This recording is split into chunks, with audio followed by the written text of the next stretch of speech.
And hello again, everybody. This is Harbinger with another one of my Redstone projects to show off for you here. This time I have a two-player Tic-Tac-Toe board built in with Redstone. Apologize for the low frame rate. Seems to be a bit worse when I film at night, but if I did it during the day, as far away as we have to be from the giant display, you wouldn't be able to make things out very well. But here it is. Nice, simple controls. We have one button for each square up there on the game board. Back there we have a reset switch that clears the board, and since this is set up to automatically cycle from one player to the next, we've got torches right there that indicate which player's turn it is between X's and O. And I'll let you see it in action here. Just hit a button. Got an O.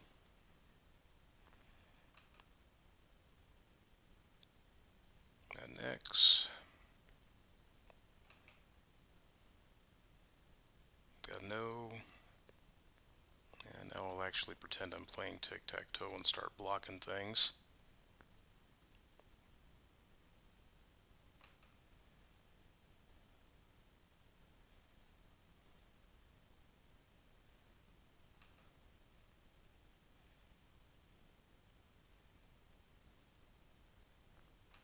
And I'll pretend I'm playing tic-tac-toe like an idiot and let the O's win.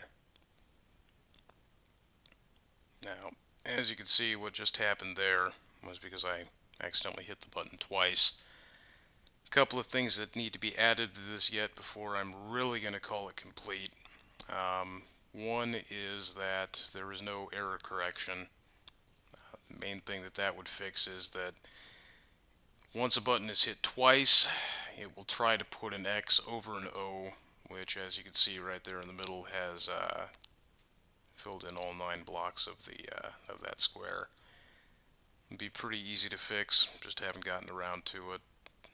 Make it so that when one square is already active, it stops input from that button until things are reset. Other major thing that I'm going to want to do in the future, if I ever work up the motivation, is to add some logic in there that will determine when somebody has gotten 3 in a row, and then indicate somewhere that a player has won and lock up the game again until it's reset.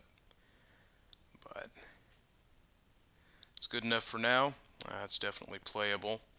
This was originally built on a SMP server, and then I chopped out part of the game save and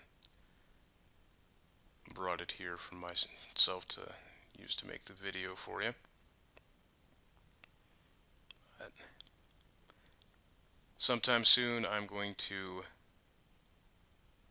get the rest of the extra chunks out of the map, put this up online for people to download if they're interested in either messing around with it in single player or importing it into a multiplayer game. Since it's a 2-player game, it can only have so much fun with it playing by yourself.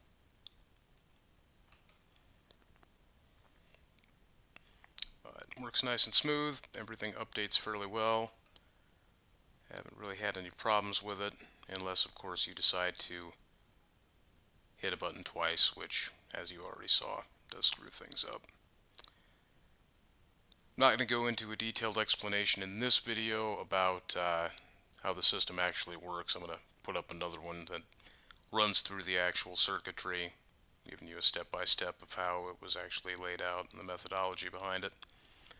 But we'll give you a brief look here in a second at the back of it so you can see how large and intricate it got.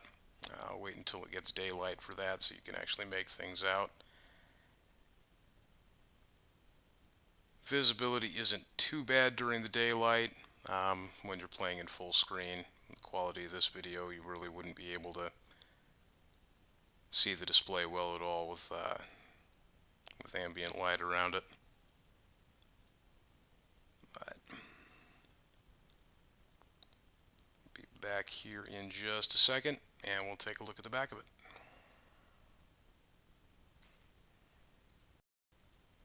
here's a good look at the overall size of things. And the control platform is a good ways in front of the display there, but you saw how big that distance was from the other end.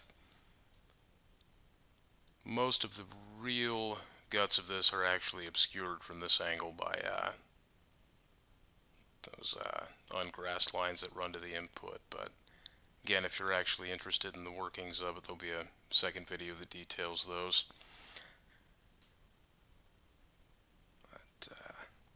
Yep, again, eventually there will be a download link for you to get the world save, or at least this part of it, so that you can import it and goof around with it a little bit on your own.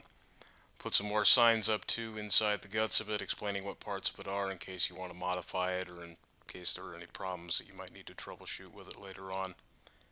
But yeah, I've got a couple other projects in mind, more little games that might be fun to share with the community. But if you're interested, feel free to download it, incorporate it into your server, do whatever you want with it. I know that the people that are on the server that I built it on have had a lot of fun with it, just for the novelty. Um, Again, I've got a couple more projects in mind. I'm all about using Redstone to create games and having some fun instead of just doing math with it. A lot of potential for entertainment. Anyway, thank you for watching. Hope you found this interesting.